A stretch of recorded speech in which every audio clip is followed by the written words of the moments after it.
আজকে বেশ সকালবেলা উঠে পড়েছি। এমনিতেও ঘুমটা ভেঙে গেছে, তারপরে ভাবলাম যে যাই একটু বাগানে গিয়ে ফুল তুলে নিয়ে আসি। বেলা হয়ে যায়, যখন ফুল আনতে যাই দেখি ফুলগুলো সব তুলে নিয়ে চলে গেছে। তাই ভাবলাম আজকে যখন তাড়াতাড়ি ঘুমটা ভেঙেছে তাহলে যাই নিচে গিয়ে বাগান থেকে কিছু ফুল নিয়ে আসি।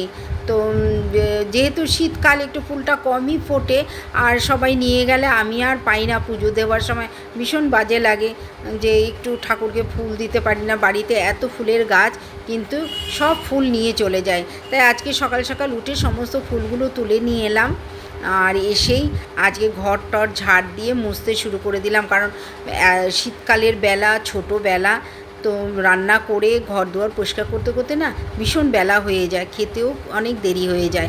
সেই কারণে আজকে তাড়াতাড়ি করে ঘর টর ঝাড় দিয়ে মুছে টুছে বাসি ঘর সমস্ত পরিষ্কার করে নিয়েছি, বা রান্নাঘর পরিষ্কার করে নিয়েছি। সব করে নিয়ে আজকে স্নান টান করে একেবারে পুজো দিতে চলে এলাম।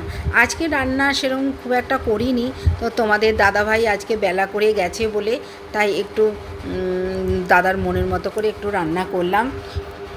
দাদা যা যা বললো রান্না করতে, তো এখন পুজো দিয়ে নিচ্ছি। স্নান টান করে পুজো দিয়ে নিলাম। আর এখন শীতকাল না, প্রচণ্ড মানে স্কিনটা টানে, তা ভালো করে ক্রিম টিম দিলে একটু ভালো লাগে।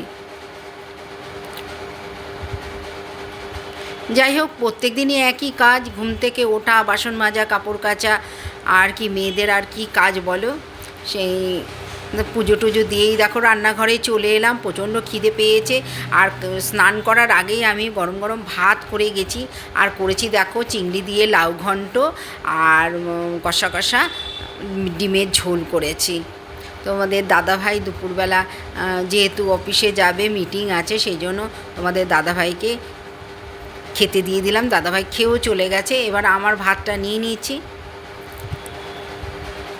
আজকে বেশ বেলা হয়ে গেছে, এত কাজ করতে হয় না, নিজের খাওয়ার টাইমটা পর্যন্ত পাই না। রিতার খুঁটিনাটিতে সকলকে অনেক অনেক স্বাগত। আশা করি তোমরা ভালো আছো, সুস্থ আছো। আমিও তোমাদের ভালোবাসায় খুবই ভালো আছি। দেখো খাওয়া দাওয়ার পর কিছু বাসন বেরিয়েছিল, সেগুলো ধুয়ে মেজে নিচ্ছি।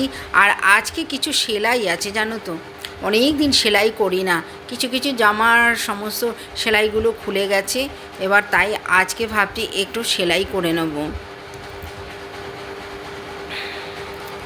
তোমাদের দাদার শার্টের বোতাম, আমার কিছু জামা আছে, সেগুলো বেশ সেলাই খুলে গেছে, সেগুলো সেলাই করে নিয়েছি। এখন সমস্ত কিছু পাট করে রাখছি। কিছু ছাদে যে জামা কাপড় দিয়েছিলাম সেগুলো নিয়ে এসে এখন পাট করে রাখলাম। ব্লগটা আজকে এখানেই শেষ করলাম। আবার নতুন একটা ব্লগ নিয়ে, নতুন একটা গল্প নিয়ে তোমাদের কাছে আসবো। আজকের মতো আসি, টাটা।